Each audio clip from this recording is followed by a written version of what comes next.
اعوذ باللہ من الشیطان الرجیم، بسم اللہ الرحمن الرحیم۔ شروع اللہ کے نام سے جو بڑا مہربان نہایت رحم کرنے والا ہے۔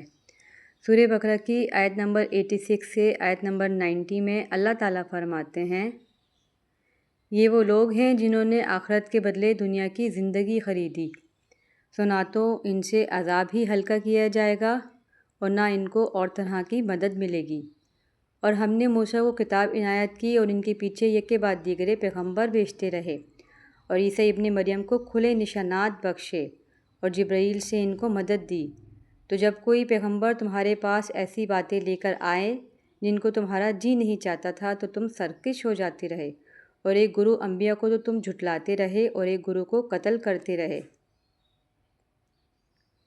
اور کہتے ہیں ہمارے دل پردے میں ہیں۔ نہیں، بلکہ اللہ نے ان کے کفر کے سبب ان پر لعنت کر رکھی ہے، بس یہ تھوڑے ہی ایمان لاتے ہیں۔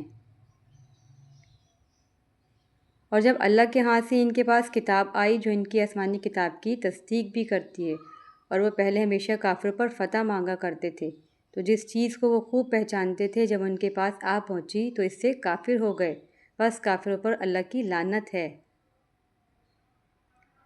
جس چیز کے بدلے انہوں نے اپنے آپ کو بیچ ڈالا وہ بہت بری ہے، یعنی اس جلن سے کہ اللہ اپنے بندوں میں سے جس پر چاہتا ہے اپنی مہربانی سے نازل فرماتا ہے۔ اللہ کی نازل کی ہوئی کتاب سے کفر کرنے لگے تو وہ اس کے غضب بالائے غضب میں مبتلا ہو گئے، اور کافروں کے لیے ذلیل کرنے والا عذاب ہے۔